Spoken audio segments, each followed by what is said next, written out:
దేవా, నీ చిత్తమే ప్రభా. తండ్రి, మేము ఈ విధంగా సజీవ సంఖ్యలో తండ్రి మమ్మల్ని ఉంచిన ప్రభా ఒక చిన్న గుంపుగా కూడుకొని నా తండ్రి ఈ లారెన్స్ ఆశ్రమంలో తండ్రి దేవా, నిన్ను స్తుతించుటకు, నిన్ను గణపరచుటకు, నిన్ను మహిమపరచుటకు, నిన్ను ఆరాధించుటకు ఇచ్చినటువంటి ఈ సమయాన్ని బట్టి తండ్రి నీకే కృతజ్ఞతాస్తుతులు స్తోత్రం తెలుస్తున్నా తండ్రి. సర్వోన్నతుడా, సర్వశక్తిమంతుడా, సర్వాధికారి నీకే స్తుతి స్తోత్రం చెల్లిస్తున్నాను నా తండ్రి. దేవా, కూడిన తండ్రి ప్రతి బిడ్డను నా ప్రభా నీవే దర్శించమని అడుగుతున్న తండ్రి. దేవా, నీ గాయపడిన హస్తము నా తండ్రి నీ బిడ్డలపై ఉంచమని అడుగుతున్నాను తండ్రి. నీ బిడ్డల హృదయాల్లో తండ్రి తెరవమని తండ్రి అడుగుతున్న దేవా, నీకే వందనాలు నా తండ్రి. సహాయం అనుగ్రహించయ్యా తండ్రి, కృప చూపు నా తండ్రి. నీ దాసుడు తండ్రి వాక్యం ఇచ్చుచుండగా నీ వాక్యం ద్వారా మమ్మల్ని అందరినీ తండ్రి సంధించమని అడుగుతున్నాను నా ప్రభా. తండ్రి కృప చూపమని అడుగుతున్నా తండ్రి.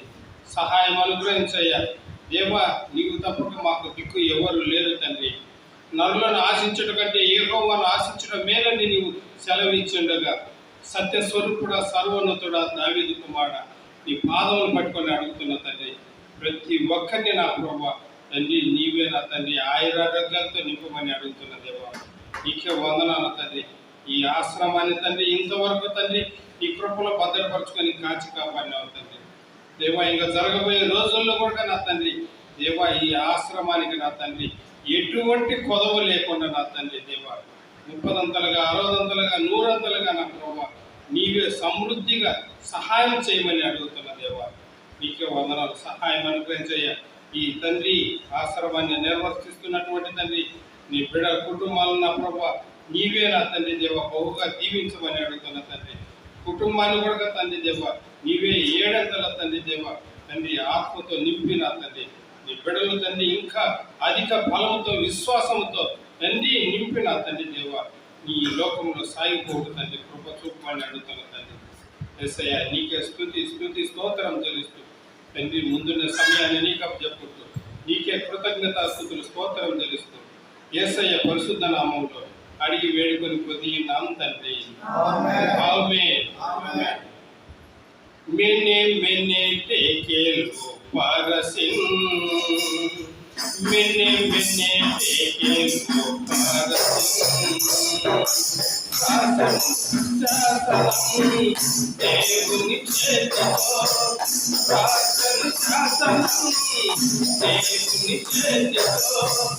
దేవుని చేతిలో దేవుని తాకను దేవుని తాకను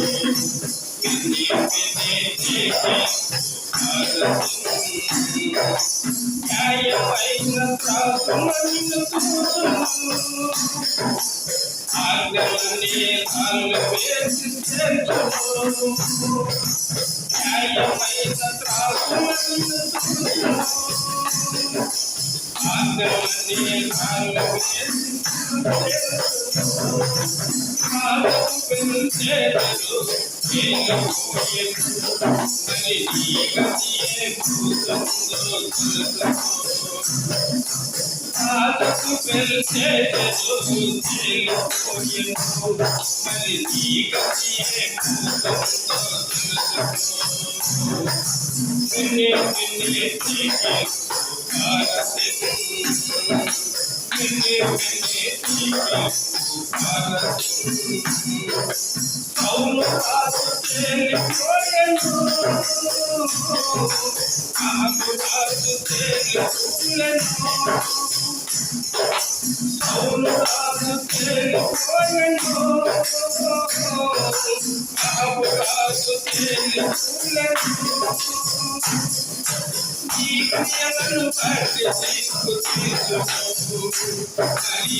ఈ లోకమే అధిపతి అయినా అనుడవైనా అనుడవైనా ఈ లోకమే అధిపతి అయినా తీర్పు న్యాయ పీఠమెదుట అని ఈ గతియే భూతంలో తెలుసుకో తీర్పు న్యాయ పీఠమెదుట అని ఈ గతియే భూతంలో తెలుసుకో मिले मिले देखे ओ भारत मिले मिले देखे ओ भारत पुरातन शासनम దేవుని త్రాసులు దేవుని త్రాసులు హల్లెలూయా హల్లెలూయా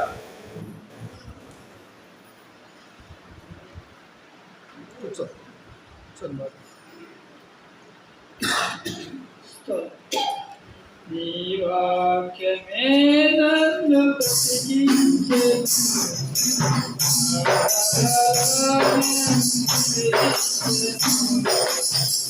వాక్యమే నన్ను బ్రతికించెను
మంచి నాగవుడేరు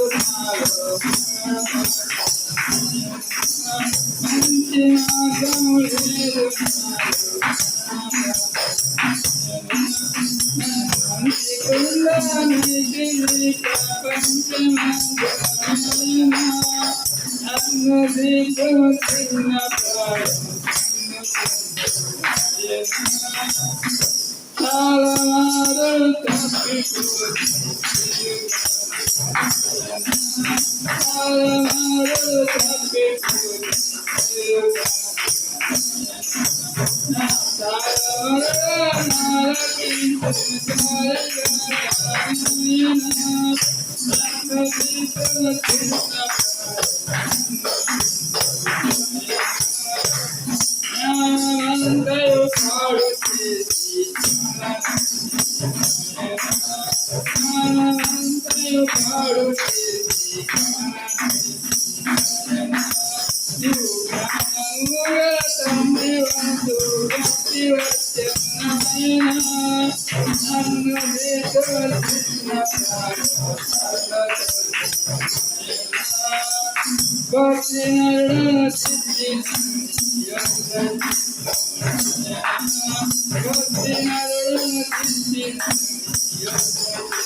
హల్లెలూయా. నాదు జీవితము మారిపోయినది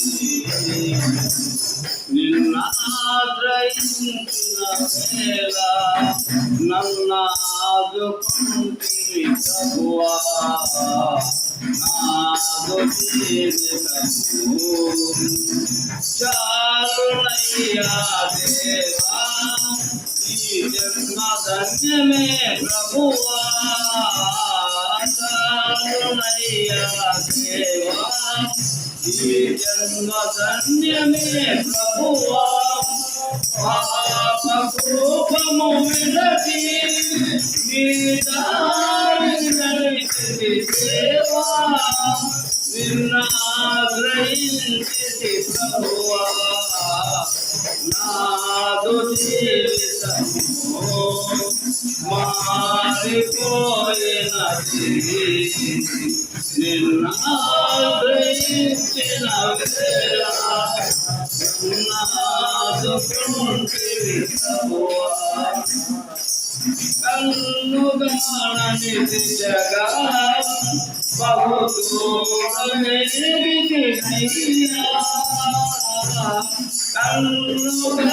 కన్నుగమనించగా బహుదూరమేగినయ్యా నీ ప్రేమ వాక్యము వినగా నా కళ్ళు కరిగెను దేవా నిన్న ఆశ్రయించి ప్రభువా నాదు జీవితము మారిపోయినది నిన్న ఆశ్రయించిన వేళ నన్నాదుకుంటివి ప్రభువా నాదు జీవితము లోకమంతా విషమై నరకాగ్ని గాలు విరిగే లోకమంతా విషమై నరకాగ్ని గాలు విరిగే ఆధారి నడువక నన్ను కాపాడినావది దేవా నిన్న ఆశ్రయించి ప్రభువా నాకు జీవితము మారిపోయినది ఆశ్రయించిన వేళ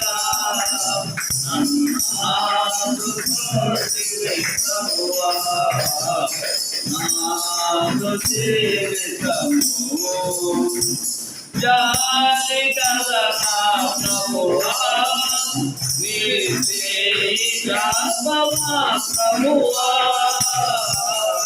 జాలి గలనా ప్రభువా నీ జాపవా ప్రభువా జగలని తనికి నీ పాపినయ్యా ప్రభువా పారినయ్యా ప్రభువా నాదు జీవితము మారిపోయినది నిన్న ఆశ్రయించిన వేళ నన్నాదుకుంటివి ప్రభువా నాదు జీవితము ఆరిపోని జ్యోతివై కన్నులలోని కాంతివై ఆరిపోని జ్యోతివై కన్నులలోని కాంతివై ఎంతకాలం ఉంటివి ఎంతగా ప్రేమించితివి నన్నెంతగా ప్రేమించితివి నాకు జీవితము మారిపోయినది ఆశ్రయించిన వేళ నన్నాదుకుంటివి ప్రభువా నాకు జీవితము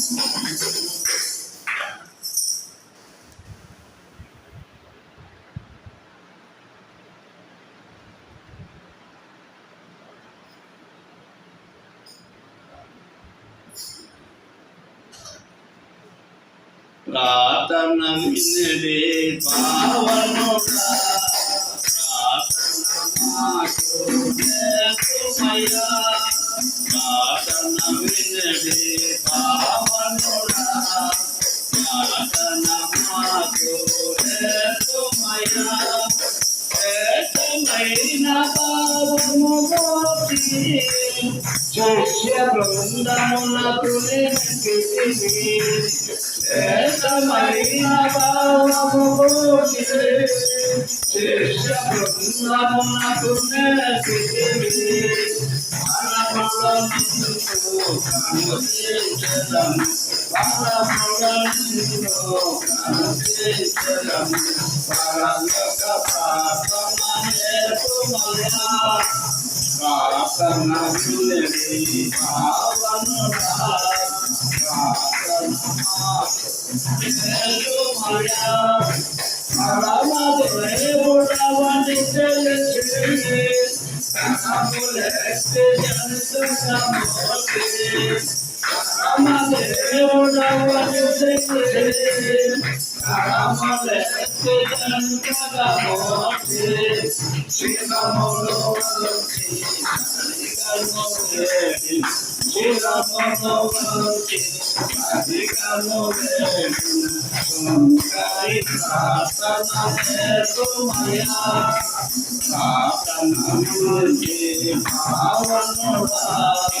మగని నిన్ను పిలువనా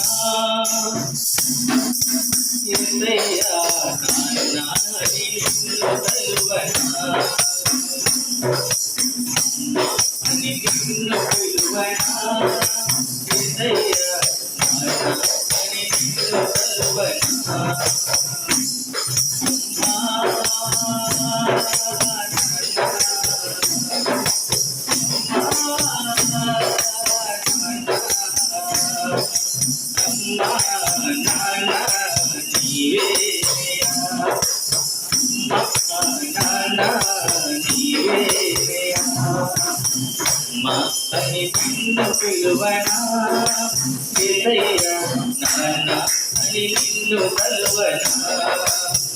మగని నిన్ను పిలువనా యేసయ్యా నాన్నని నిన్ను పిలువనా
నీవేనయా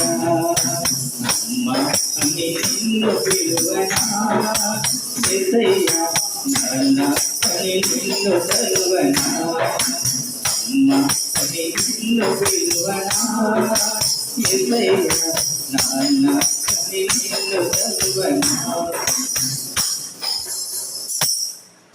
ఒక పాట పాడు వాళ్ళు పాట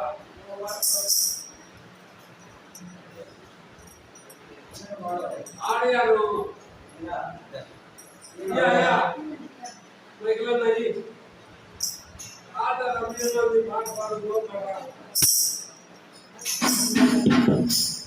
నా ప్రాణ ప్రియుడా నా యేసయ్యా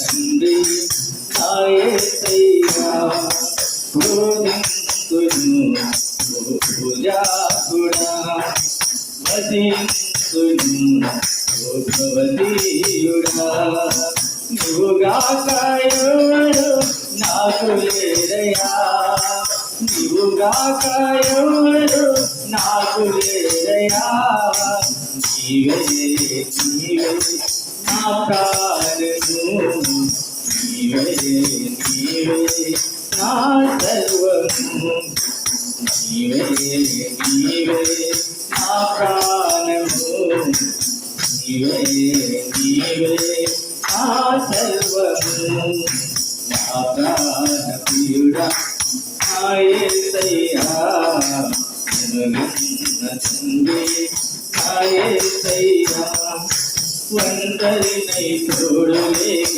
దూరమైతిని ఓదార్చి వారు లేక భారమైతిని ఒంటరినై తోడు లేక దూరమైతిని ఓదార్చి వారు లేక భారమైతిని తండ్రి నీ తోడు లేక మూడునైతిని తండ్రి నీ తోడు లేక మూడునైతిని నీ తోడు ముడికాక చిగురించితిని నీ తోడు ముడికాక చిగురించితిని నీవుగాక ఎవరు నాకు లేరయ్యా నీవుగాక ఎవరు నాకు లేరయ్యా నీవే నీవే నా ప్రాణము నీవే నీవే నా సర్వము నీవే నీవే నా ప్రాణము నీవే నీవే నా సర్వము నా ప్రాణ ప్రియుడా నా యేసయ్యా నా యేసయ్యా శత్రువుల చేతులలో కోటి మాటలకు నలిగిపోతిని శత్రువుల చేతులలో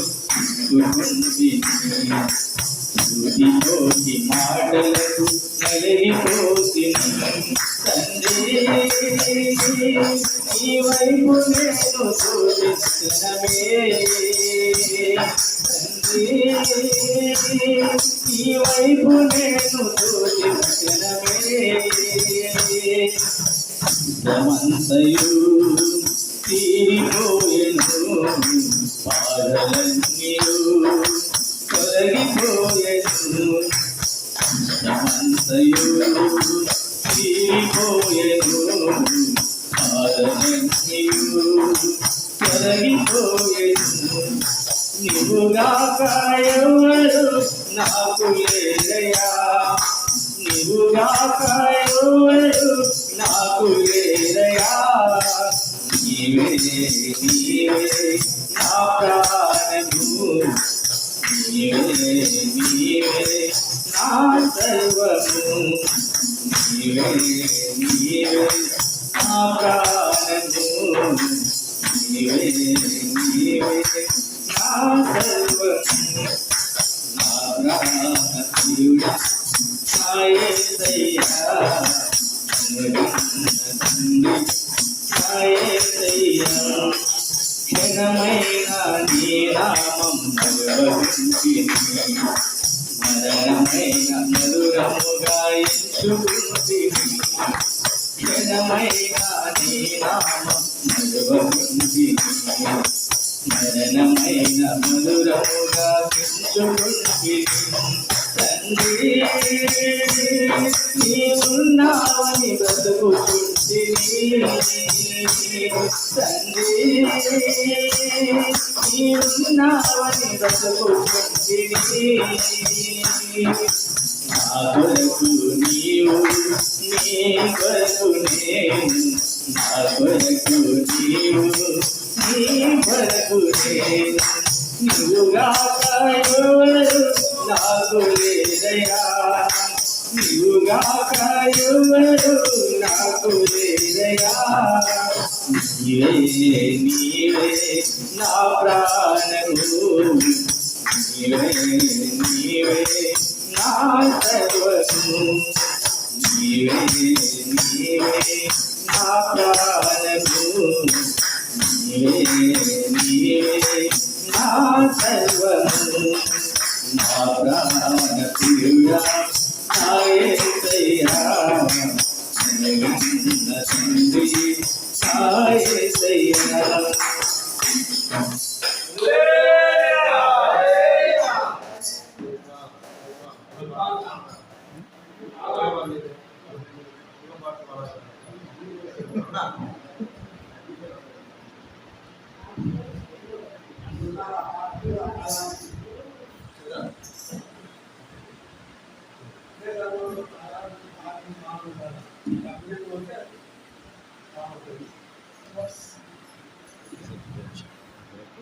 నీ మందలో నేను చేరావయా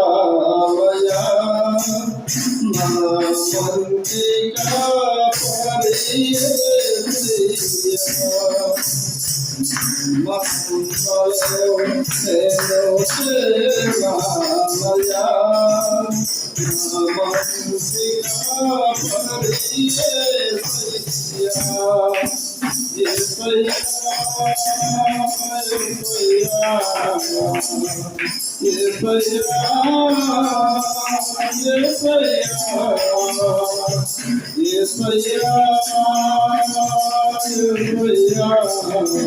నేను చేరావయా నా మందిగా పరియేసియా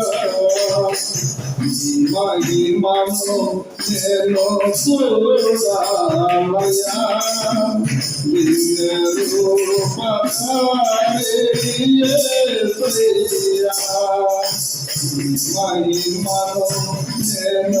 చూడాలయా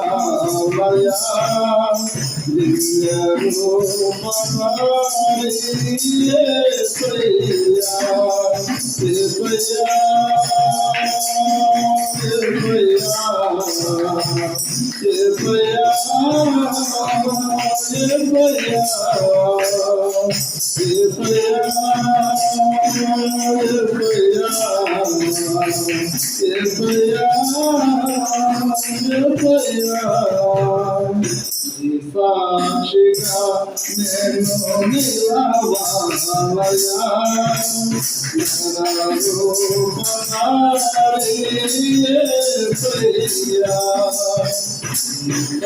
సాక్షిగా నేను నిలవాలయా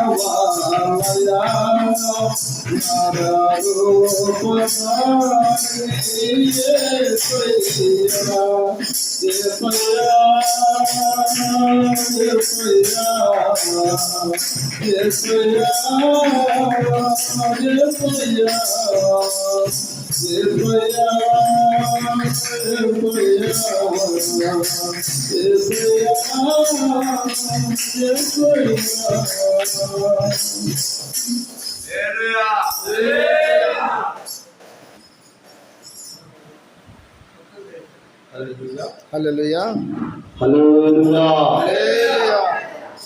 దేవునికి స్తోత్రం. హల్లెలూయా. మరి ఒకసారి ఈ సాయంకాలం సమయంలో ఆయన సన్నిధిలో ఆయన బిడ్డలుగా ఆయన కుటుంబముగా దేవుడు మనమందరినీ కూడా ఆయన ఇంటిలోనికి మనమందరినీ కూడా చేర్చినటువంటి ఆ దేవాది దేవునికి నిండు మనసుతో నా యొక్క కృతజ్ఞతాస్తుతులు చెల్లిస్తుంటున్నాను. అదే రీతిగా దైవ సన్నిధిని ప్రేమించి ఈ యొక్క దైవారాధనలో కూడినటువంటి ప్రతి ఒక్క బిడ్డలో ప్రతి ఒక్కరికి ఆ లైవ్లో చూస్తున్న వారికి మన ప్రభువు మన రక్షకుడైన యేసు క్రీస్తు నామ పేట మీకందరికీ నా యొక్క వందనాలు తెలియజేస్తుంటున్నాను. హల్లెలూయా.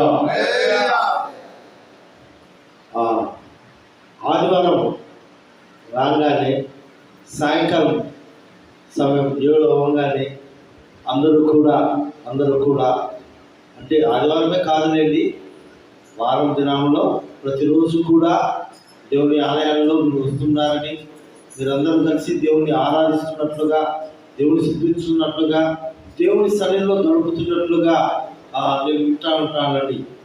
నేను వారమంతా చూడను, కానీ ఆదివారం వచ్చేటప్పుడు మాత్రము నేను ఖచ్చితంగా మీతో కూడా కలిసి నేను ఈ రీతిగా దేవుని స్తుతిస్తుంటున్నాను. అయితే గమనించండి, దేవుని ఆలయానికి వచ్చేటప్పుడు ప్రతి ఒక్కరూ కూడా శుభ్రంగా ఏంటండి పరిశుభ్రంగా ముఖాలు కడుక్కొని చక్కగా తూవుకొని వీలైతే కొంచెం మేకప్ చేసుకొని కదా పరిశుభ్రంగా రావాలని కోరుకుంటాం. అంతేనా? ఎట్లంటే అట్లా చిందర వస్తామా దేవుని ఆలయానికి వచ్చినప్పుడు?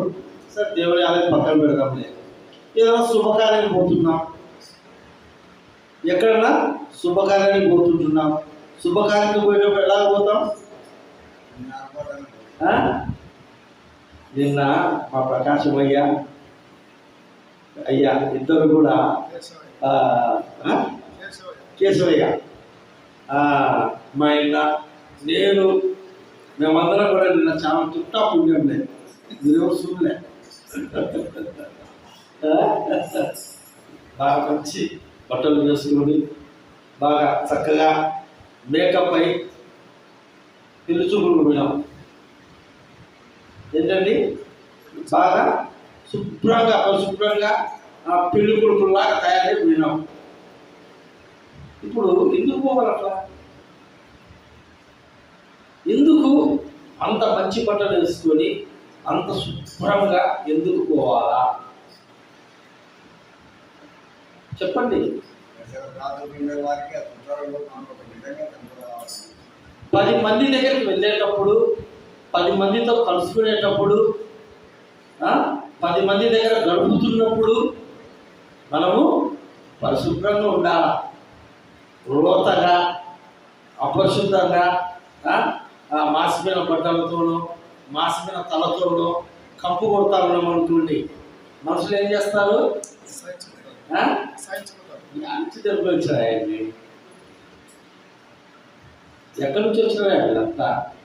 శుభకార్యం చేసుకుంటామంటే సింపుల్గా ఎందుకు వచ్చినారయ్యా అనుకుంటారని, అలా అనుకోకూడదని, వాళ్ళకంటే మనం బాగా కనపడాలని వీలైనంతగా సిద్ధపడిపోతాం. వాళ్ళకంటే మనము బాగుండాలని, వాళ్ళకంటే మనం బాగుండామనుకునే 10 మంది దగ్గరికి వెళ్తాం. శుభకార్యానికైనా, ఏ కార్యానికైనా, దేవుని సన్నిధికైనా. అంటే ఒక మాట అర్థం చేసుకోవాలి. ఇక్కడ లోకంలో ఉండాలి అంటే, లోకంతో కలుసుకోవాలి అంటే, లోకం మనం గౌరవించాలి అంటే, లోకంలో ఘనత మనం పొందుకోవాలి అంటే, మనం భౌతికపరమైన శరీర సంబంధమైన పరిశుభ్రత కలిగి ఉండాలి. ఎప్పుడైతే విలువైన విధంగా మనం కనబడతామో అప్పుడే లోకం మనకు విలువ ఇస్తుంది, అప్పుడే ఆ మనుషులు మనకు విలువ ఇస్తారు. ఇప్పుడు లోక సంబంధమైన విలువ కొరకు మనం అంత పరిశుద్ధంగా పరిశుభ్రంగా సిద్ధపడుతుంటున్నామే. జాగ్రత్తగా మాట్లాడుతున్నాము. ఎవరో మనల్ని ఉంచుకోవాలని, మళ్ళా వాళ్ళే మనకి ఆశీర్వాసం రాసేవారు. ఏమండి, వాళ్ళ ఇంట్లో 2 రోజులు మనల్ని ఎవరు పెట్టుకోరు. ఏదో ఒక మాట ఉన్నామయ్య అనే మాట అనిపించుకునేదానికి, అంతేనా? ఎంతో సమయాన్ని వెచ్చించి ఎన్నోసార్లు కొన్నిసార్లు అద్దం మీద నిలబడి అన్ని కింద పైకి అన్ని చూసుకొని సమాజంలోకి పోతాం. మనుషుల మెప్పు కొరకు మనం అంత పరిశుభ్రత పాటిస్తుంటున్నామే. మనుషులు పరిశుభ్రత కోరుకుంటారని వాళ్ళకి ఇష్టమైన రీతిగా పరిశుభ్రంగా మనం సిద్ధపడిపోతుంటున్నామే. మరి పరిశుద్ధత కలిగిన దేవుడి దగ్గర మనం ఎలాగా పరిశుద్ధంగా వెళ్తుంటున్నాం, అది ఈరోజు మన యొక్క సందేశం. అందరం దేవుడి సన్నిధికి పరిశుభ్రంగా వస్తున్నాం, కానీ పరిశుద్ధత కలిగి ఉన్నామా? మనుషులు పరిశుభ్రంగా ఉంటారని మనం పరిశుభ్రంగా పోతున్నాం. దేవుడు పరిశుద్ధులు కనుక దేవుడి సన్నిధికి వచ్చేటప్పుడు మనం పరిశుద్ధంగా వస్తుంటున్నామా?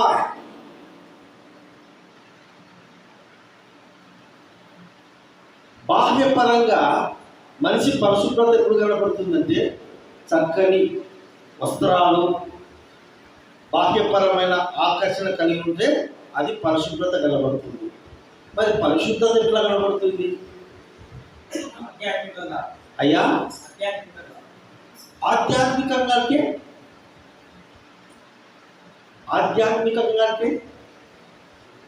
పరిశుద్ధత రావాలి అంటే,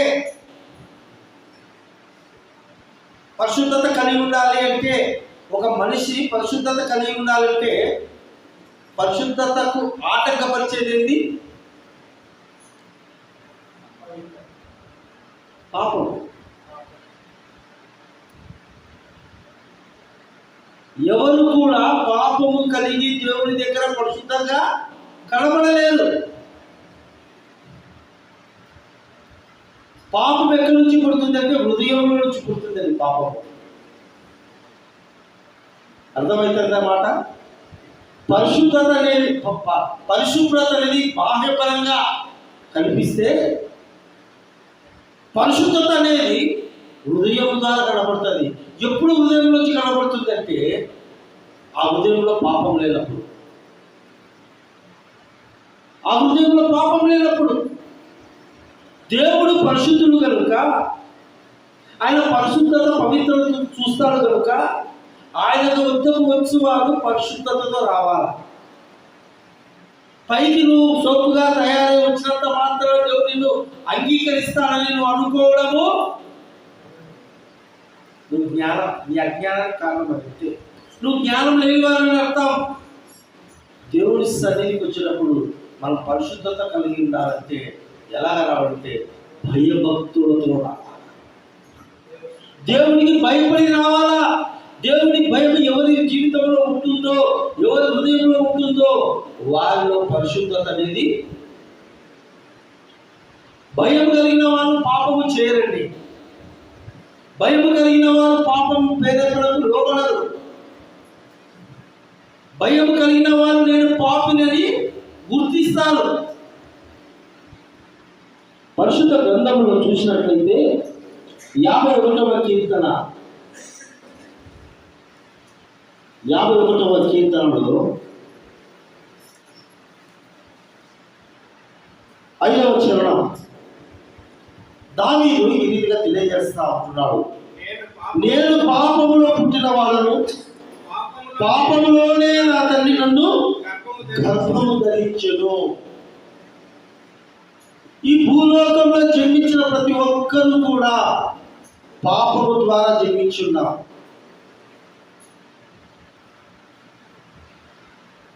తప్పుగా అనుకోవద్దండి. మన తల్లిదండ్రులు మంచి వాళ్ళే, నీతిమంతులే. నేను వాళ్ళు చెడ్డవారని చెప్పడం లేదు.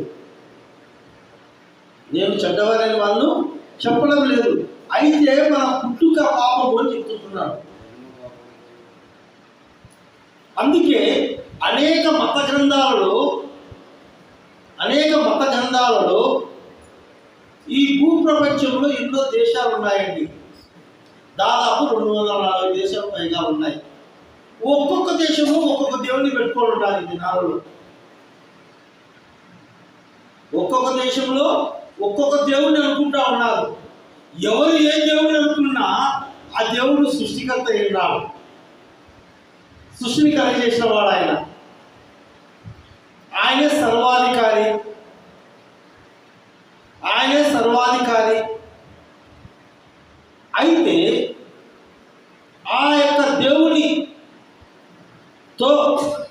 కలిసి ఉండాలి అంటే ఆ దేవుడు ఏమైనాడో మనం కూడా అదేంటనే మనం చూడగలుగుతాం. అర్థమైందా మాట? నువ్వు ఏ దేవుడన్నా నీ మనసులో ఉండుకొని, నేను ఏం చెప్పను అన్నమాట. నువ్వు ఏ దేశం కావచ్చు, ఏ తెగకు సంబంధించిన వాడు నాకు తెలియకపోయినప్పటికీ నువ్వు నమ్మే దేవుడు ఎలాంటి వాడు, నీ బుద్ధి కూడా అలాంటిగానే ఉంటుంది. వాక్యం ఏం సెలవిస్తుందంటే ప్రకటన గ్రంథము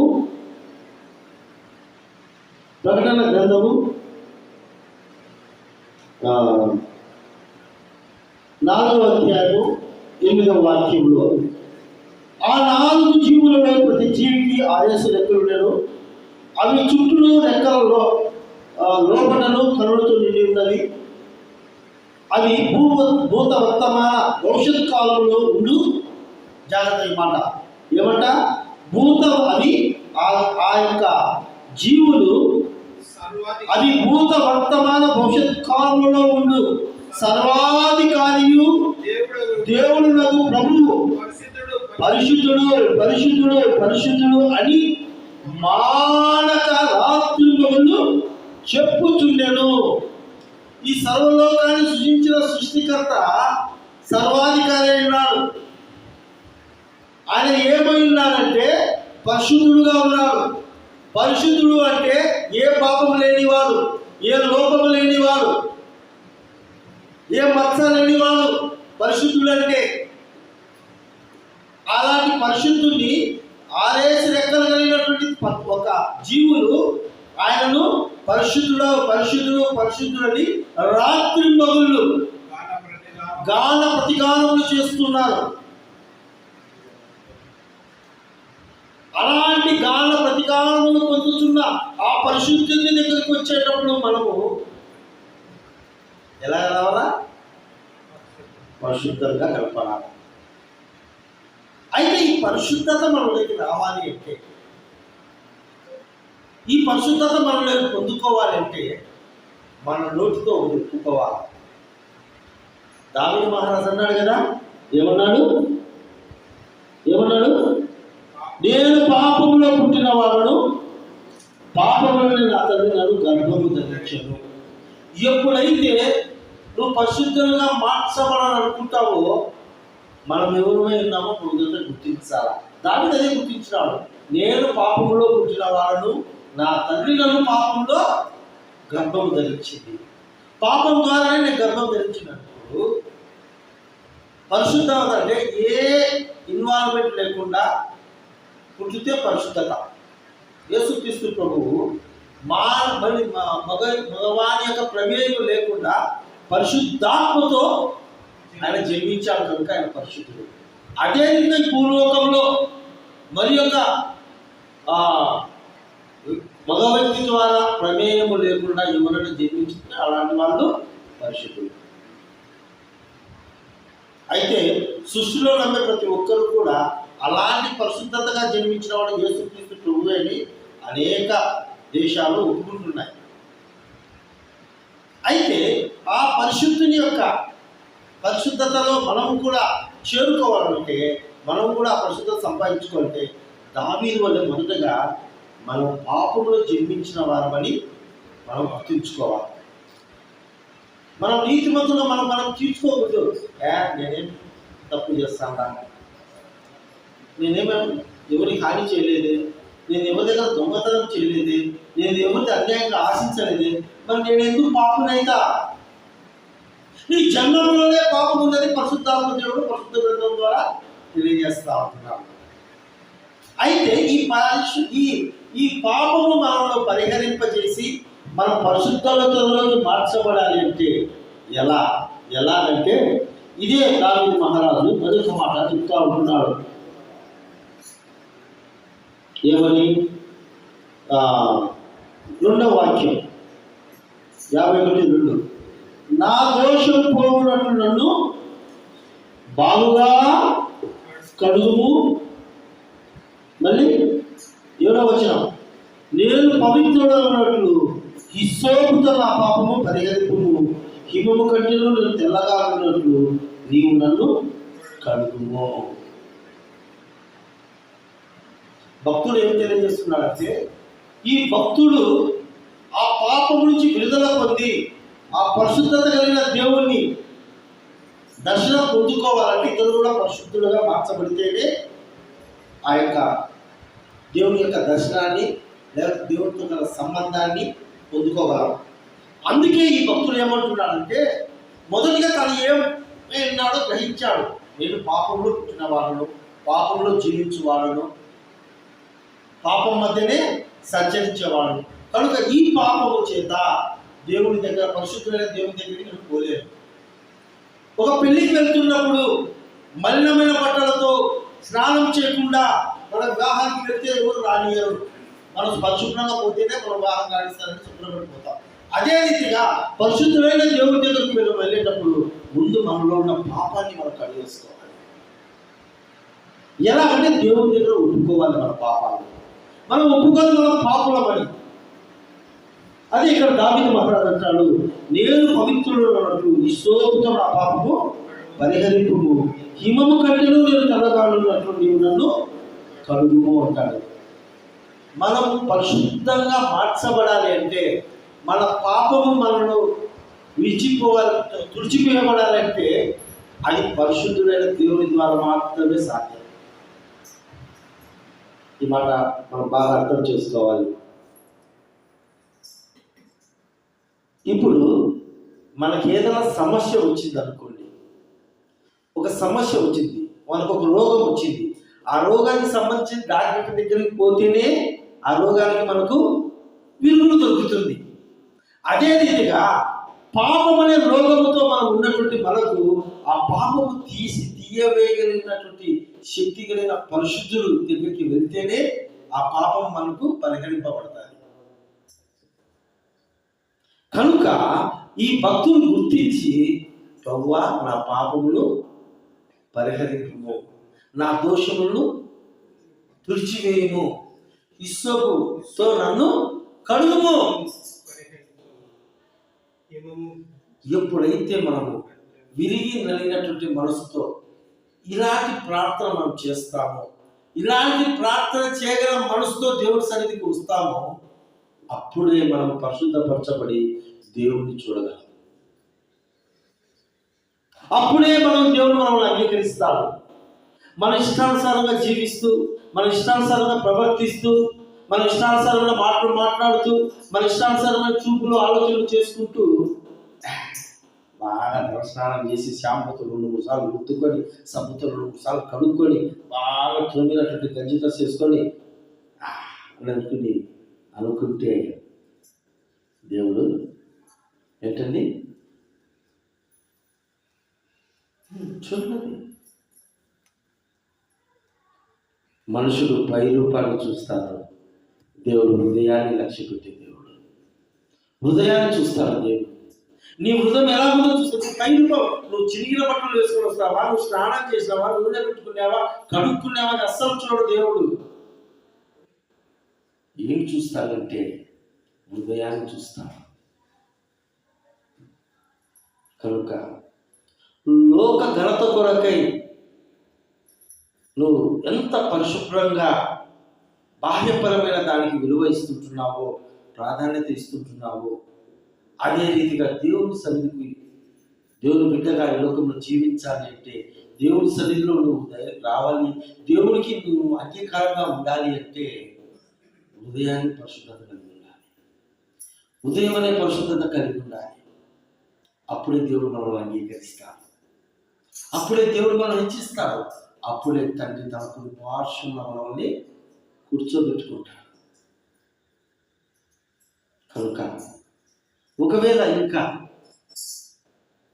ఈ మాటలు విన్నటువంటి ఇక్కడ ఉన్నటువంటి వారు, చూస్తున్నటువంటి వారు, నిన్ను నీవు మోసపుచ్చుకుంటూ నేను ప్రార్థన చేసుకుంటున్నాను, దేవుని దగ్గరికి పోతుంటున్నానని నీ పాపాలను దేవుని దగ్గర కడగమని అడగకుండా ఒకవేళ నామకార్థంగా వస్తుంటున్నావేమో, ప్రియమైన దేవుని బిడ్డలారా, ఆ భక్తి దేవుడికి ఇష్టం లేదు. ఆ భక్తిని దేవుడు ఎప్పుడు అంగీకరించాడు? ఎప్పుడైతే తండ్రి నేను పాపం చేశానయ్యా, నా మాటల్లో పాపం ఉంది, నా చూపులలో పాపం ఉంది, నా పండుకున్నట్లో పాపం ఉంది, నా నడకలో పాపం ఉంది, నా తలంపులలో పాపం ఉంది, నా సహవాసంలో పాపం ఉంది, నా జీవితంలో పాపం ఉంది అయ్యా. పుట్టుకతో నేను పాపంలో పుట్టినటువంటి వాడినయ్యా.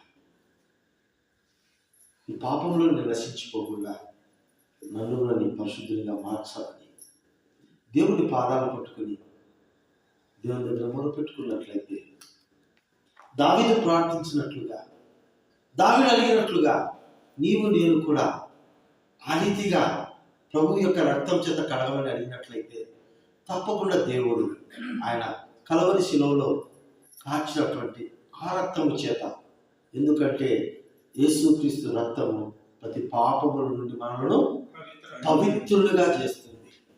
హల్లెలూయా, హల్లెలూయా. నువ్వు పవిత్రపరచబడాలి అంటే యేసుక్రీస్తు రక్తం ద్వారా మాత్రమే అది సాధ్యం. ఆయన రక్తం చేత కడగబడితేనే సాధ్యం. అది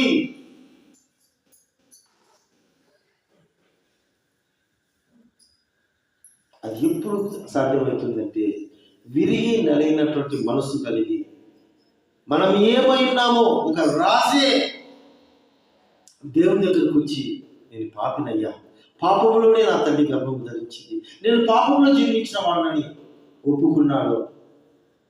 అట్టి రీతిగా మనం కూడా ఒప్పుకున్నట్లయితే దావీదును అంగీకరించిన దేవుడు, దావీదును పరిశుద్ధంగా మార్చిన దేవుడు నిన్ను నన్ను కూడా మార్చుటకు నిన్న నేడు ఏకరీతిగా ఉంటున్నాడు.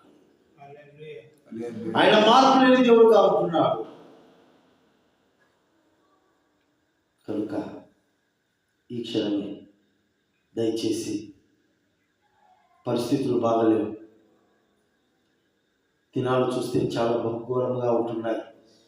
ఏ రోజు ఏం జరుగుతుందో తెలియడం లేదు. ఎక్కడ చూసినా యుద్ధాలు, ఎక్కడ చూసినా తెలియని తెగుళ్ళు, తెలియని రోగాలు భయంకరంగా లోకం మీద వచ్చి ఉన్నాయి. ఇలాంటి పరిస్థితుల్లో కూడా ఇంకా పాపం ఒప్పుకోకుండా, మన పాపలను ఒప్పుకోకుండా ఏదో నామకార్థంగా దైవ సన్నిధికి వస్తున్నట్లయితే, అమ్మా అయ్యా నీ నుండి మోసగించుకోవద్దు. ఇది పరిశుద్ధాత్మ ప్రేరేపణ చేత పరిశుద్ధాత్మ దేవుడు నాతో పలికిస్తున్నటువంటి మాట. ఇంకా నీదే ఏ దాచి ఉంచినటువంటి పాపం ఉందో, ఒప్పుకొని పాపం ఉందో, ఈ రాత్రి వేళ ఈ సమయంలో దేవుడి దగ్గర కన్నీరు కార్చి, తండ్రి నన్ను క్షమించయ్యా. ఎందుకంటే మానవుని జీవితం రెండు రకాలు. ఈ శరీరంలో, ఈ ప్రాణం ఉన్నంత భూలోకంలో ఈ శరీరాన్ని విడిచి ఆత్మ ఈ శరీరాన్ని వదిలిన తర్వాత మరి యొక్క జీవితం ఉంది. నువ్వు పాపముని ఒప్పుకొని యేసుక్రీస్తు రక్తం చేత కలగబడితే నిత్య జీవం, పరలోకం. నువ్వు ఇంకా పాపం ఒప్పుకోకుండా, ఇంకా శరీర సంబంధమైన లోక సంబంధమైన ఆశల చేత నువ్వు పాపాలు ఒప్పుకోకుండా నువ్వు దేవునికి దూరం ఉన్నట్లయితే నిత్య నరకం, నిత్య మరణం. అది మహాఘోరమైనది, ఎంతో కఠినమైనది, ఊహించలేనిది, భరించలేనిది, తట్టుకోలేనిది.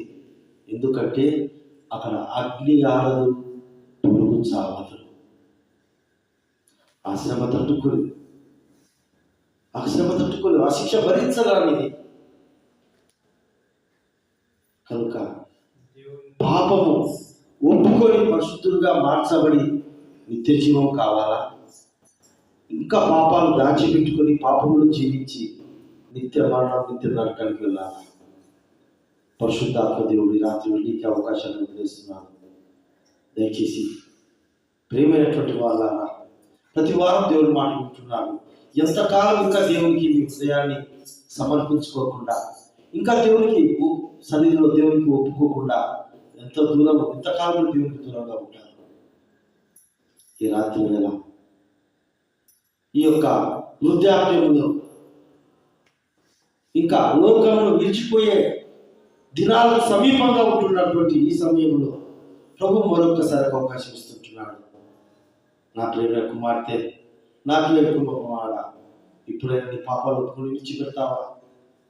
కన్నీరు నీ పాపం నిమిత్తమై పశ్చాత్తాపడి కన్నీరు విడిచి ఒప్పుకున్నట్లయితే నా కృప నీకు చాలు అంటున్నాడు. నా కృప నేను ఎన్నరికీ ఎడబాయనున్నాడు. కనుక ఒప్పుకుందాం. అందరూ కూడా కళ్ళు మూసుకుందాం. సమయం లేదు కనుక నేను ఇంతటితో ఈ విషయాలను, ఈ పరిశుద్ధత గురించిన విషయాలు నేను సాధిస్తున్నాను. ఇంకా అనేక విషయాలు పరిశుద్ధాత్మ దేవుడు నాకు బయలుపరిచి ఉన్నాడు. అవన్నీ దేవుడి చిత్తమైతే మరి యొక్క సమయంలో మరి కొన్ని విషయాలు నేను తెలియజేయటకు నేను ప్రయత్నం చేస్తాను. ఇప్పుడు ఉన్నంతది ఈ మాటల ప్రకారంగా దయచేసి కళ్ళు మూసుకోండి. ప్రతి ఒక్కరు దేవుని అడగండి. దావీదు అంతటి గొప్ప మహారాజే నేను పాపంలో పుట్టినాడు వాడినయ్యా, నా తల్లి నన్ను పాపంలో గర్భం ధరించిందయ్యని ఒప్పుకుంటున్నాడే. మరి ఆ మహారాజు కంటే గొప్పవాళ్ళమా మనము? ఆయన కంటే జ్ఞానవంతులమా? ఆయన కంటే బలవంతులమా? ఆలోచన చేయండి. ఈ లోకంలో ఏది శాశ్వతం కాదు. ఈ లోకంలో ఉండేది ఏది నమ్మకమైతే అసలు కాదు. ఈ బంధాలు, ఈ స్నేహాలు, ఈ బాంధవ్యాలు, ఈ అందము, ఈ ఆరోగ్యము ఏది శాశ్వతము కాదండి. ఇవన్నీ కూడా ఒక దినాన మనం విడిచి వెళ్ళిపోయేటివే. అది భార్య రూపంలో కావచ్చు, బిడ్డల రూపంలో కావచ్చు, స్నేహితుల రూపం కావచ్చు, మరి ఏదైనా కావచ్చు. అది అవన్నీ మోసకరమే. దేవుడు మాత్రమే నమ్మదగిన దేవుడు. ఆయన మాత్రమే నిత్యం మనతో ఉండే దేవుడు. ఆయనతో కూడా నిత్యం మనం ఉంచుకునే దేవుడు. కనుక ఆయన విశ్వసించుదాం, ఆయన ముందు నమ్మకించుదాం. ఆయన పరిశుద్ధుడు కనుక మనం కూడా ఆయన దగ్గర చేరాలంటే ఆయన రక్తం చేత పరిశుద్ధులుగా మార్చబడదాం. అట్టి కృప దేవుడు మనకందరికీ దయచేయుగాక. ప్రేమ కలిగిన తండ్రి, దయగల ప్రభానికి వందనాలు, స్తోత్రాలు.